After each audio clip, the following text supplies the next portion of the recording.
Oi, gente, tudo bem? Bom dia! Como vocês estão? Espero que estejam bem.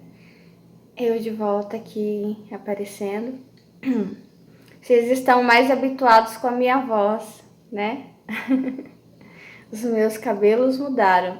Como que é aquela propaganda? Mas a minha voz continua a mesma. Isso um pouco foi um problema durante a minha vida, né? Da pouca mudança da minha voz, porque a minha voz, eu acho que deve ter amadurecido um pouco dos últimos anos. Mas a minha voz sempre foi muito fina. O estranho é que eu escuto a minha voz mais grave do que ela realmente é. Eu não sabia disso. Eu lembro que eu tive uma amiga lá pelos 14 anos que ela falou assim pra mim: Você sabia que a sua voz é diferente de como você escuta ela? E eu, nossa, sério. E aí eu comecei a reparar, né, nas filmagens. Naquela época ainda era aquelas câmeras enormes, daí passaram por umas um pouquinho menores. Mas eu reparei que eu escutava a minha voz e pensava, nossa, que voz fina, que feio, eu não vou falar mais nada. É isso, então vem comigo, se inscreva no canal, curta o vídeo. Eu vou trazer um pouquinho mais do Isamitiba. Obrigado, minha esposa. Ó, eu tô um pouco emocionada porque eu li a história de uma moça que é a Pocahontas, né? Que na verdade parece que Pocahontas era um apelido dela derivado do local onde ela nasceu, que era Poca alguma coisa. Enfim, o nome dela era outro. E eles tinham o hábito de ganhar um nome quando eram crianças e quando mudavam para a fase adulta ou a partir da adolescência ganhavam outro nome. Aliás, os indígenas sempre tiveram isso, né? A importância dos rituais de passagem, enfim, o significado do nome. Isso tem bastante no japonês também. Eu estou tentando construir, através de histórias, um pouco do que é a Melissa, do que ela é, como que ela se sente. Muitos sentimentos dentro de mim parece que não vem de mim, que vem das minhas raízes. Daí hoje, depois que eu tomei banho, eu tava me olhando no espelho e pensando, ó, minha raiz negra, afrodescendente, minha raiz indígena, minha raiz branca, minha raiz japonesa, e entendendo como cada um se sente e se acomoda dentro de mim e me impacta de forma positiva e negativa também. Ó, já no final, página 92. Por que você, além de minha esposa, é a minha eterna namorada? A namorada do encontro marcado, por quem meu coração dispara.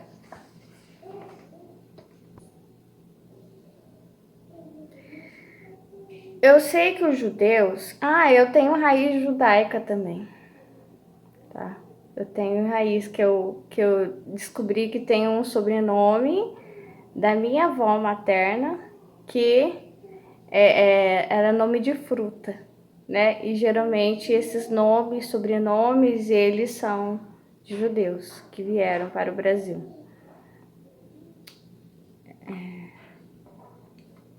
Aqui ele fala sobre encontro marcado. E isso me lembra predestinação.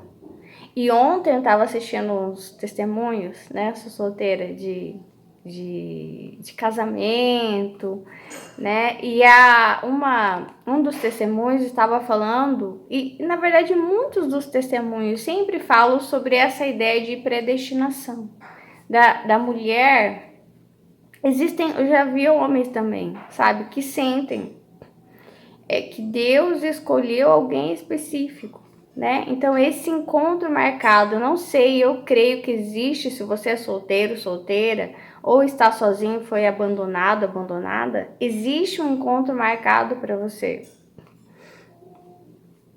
O Senhor escolhe pessoas para fazerem parte das nossas vidas.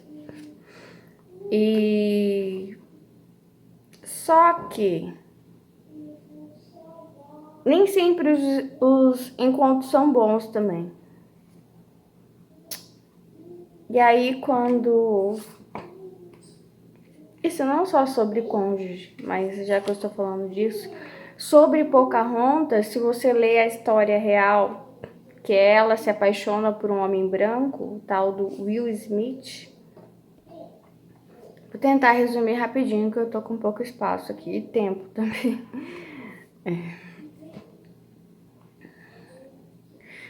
Esse Will Smith, um homem branco que vai para América do Norte, né, Estados Unidos, e vai com um âmbito de exploração, né, de conhecer novas terras, fincar bandeiras, de se apropriar, enfim, de conquista, né? E aí ele é pego por uma tribo, que é a tribo da Pocahontas. Só que a Pocahontas, ela é criança.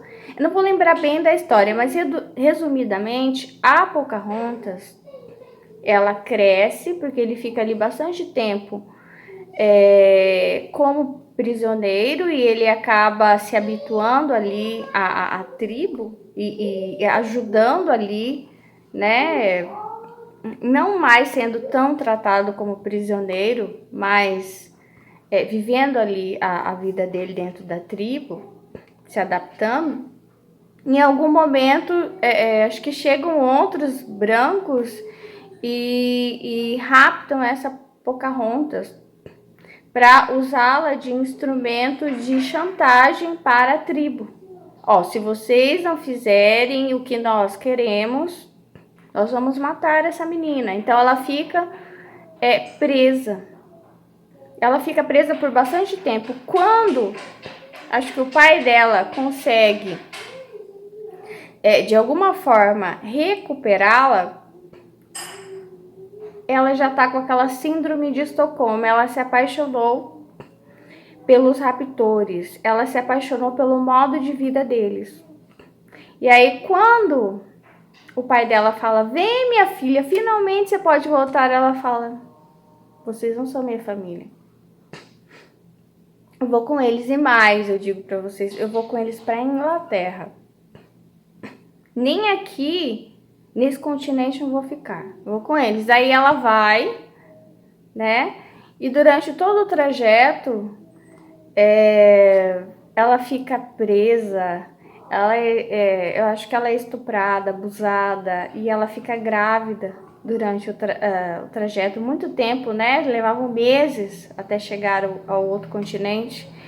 E aí lá ela tem um filho. E quando ela chega na Inglaterra, eles até tratam ela um pouco melhor. Ela conhece um homem, ela se casa com esse homem, que não é o Will Smith, é um outro homem. Ele assume ela e assume a criança dela, sem saber quem é o pai da criança. Provavelmente ela era estuprada por vários. E aí eles vão. Diz que ela fala: eu quero voltar para minha terra, eu quero rever. Eu acho que não. Eu acho que esse homem casou com ela com o intuito de usá-la como método, como ela já tinha sido usado antes, método de manipulação, de, como é que fala? Influência, né? Sobre usá-la como heroína para conseguir as coisas com os nativos ali. E aí, só que durante o trajeto, ela come uma comida, ela passa mal e ela morre. Eu acho que ela tinha a irmã dela ali com ela. Quando ela foi pra Inglaterra, ela não foi sozinha, ela levou uma irmã. E a irmã dela dizia assim: não, ela estava ótima, perfeita de saúde. Foi uma coisa muito estranha que aconteceu. Então, provavelmente, ela foi envenenada. Agora, eu penso porque se estava tudo bem com ela, né? Entre ela e o esposo durante o caminho. Eu imagino que em algum momento ela acordou. Opa, Isso não é amor. Opa, essas pessoas não são da minha família. Olha o jeito, olha o tanto que eu fui abusado, estuprado, olha o jeito que eles me tiraram da minha tribo. E eles vão me levar de volta e me usar como propaganda para fazer todo o mal que eles quiserem lá na minha terra. Já não basta eu ser vítima disso. Nossa, eu tenho que finalizar já, mas eu fiquei muito triste com essa história e ela morre assim. E aí eu penso, né, por que algumas pessoas têm histórias tão trágicas, têm esses encontros marcados também, sabe?